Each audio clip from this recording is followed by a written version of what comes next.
Můj zájem jako během studia na gymnáziu nebyl nějaký jako extra vyhraněný, ale věděl jsem, že spíš chci jít jako směrem k nějakým sociálním vědám. A sociologie mi vždycky přišla zajímavá v rámci zase sociální politika, která byla jako ještě nějakou věcí navíc. Pro mě v té době poměrně jako velkou neznámou, ale zaujalo mě to tak, že vlastně moje kroky pak směřovaly tam. Nezískal jsem nějaký úplně jako extra jako hard skills, i když ty tam taky byly, jako zejména práce třeba s nějakým analytickým softwarem jako SPSS, což si myslím, že je jako jedna jako z výborných věcí, které nás tam učili. A nejenom jako ta práce, ale vlastně i to chápání a nějaký kritická revize třeba jako článků, který s nějakýma metodama statistickýma pracují. To určitě oceňuji i právě třeba teďka v rámci svého zaměstnání. To zaměstnání mimo jiný bych taky jako asi nezískal, kdybych nestudoval pak na magistru jako navazující veřejnou a sociální politiku,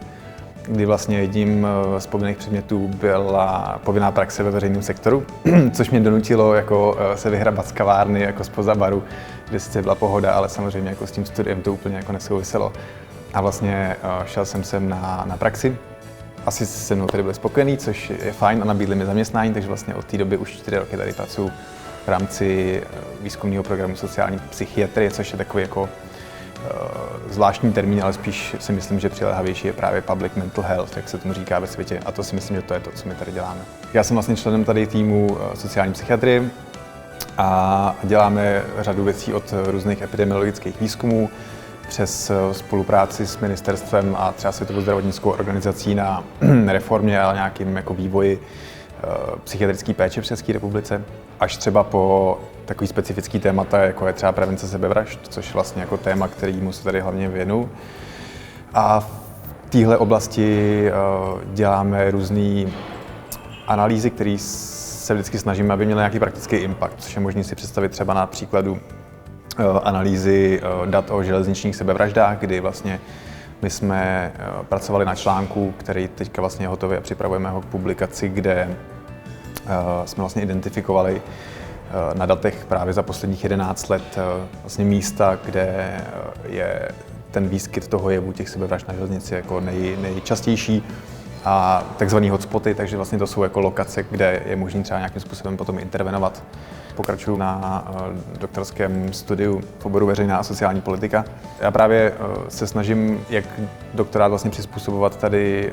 té své práci, abych kultivoval jako jedno téma, abych neměl 2 témata, kdybych přebíhal ode zdi ke zdi a vlastně nemohl si ani jednomu věnovat pořádně. Takže to opět jako souvisí se sebevraždama a s jejich prevencí, ale spíš teďka v té rovině jako veřejně politický a implementační. A vlastně součástí toho mýho doktorátu je projekt, kde se snažím vlastně v rovině intervencí, které existují celosvětově a byla o nich publikovaná nějaká jako evidence ve formě článků a tak se tam snažím hledat různý faktory,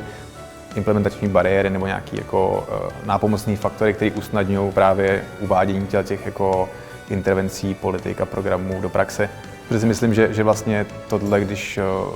pak bude později třeba někde jako uveřejněný, tak si myslím, že to může pomoct řadě jako institucí nebo jako ministerstvu zdravotnictví, nejen v České republice třeba, na co dát vlastně pozor, když jako člověk designuje nějaký jako program nebo politiku a co vlastně může být tou překážkou a co naopak může jakoby pomoci a spíš jako v té fázi plánování. Myslím si, že je fajn, pokud ten student najde zálibu v nějakém konkrétním tématu, tak vlastně to téma, pokud ho zajímá natolik, že se mu rozhodne třeba věnovat, nebo mu připadá jako reálný, že by se mu věnoval později, tak ho nějakým způsobem jako systematicky kultivovat a věnovat se mu, rozvíjet ho, najít si stáž, která jako s tím nějakým způsobem souvisí, protože samozřejmě ve škole se nenaučíme zdaleka všechno, co pak potřebujeme jako k zaměstnání. Tak to je taková jako rada střelená od boku.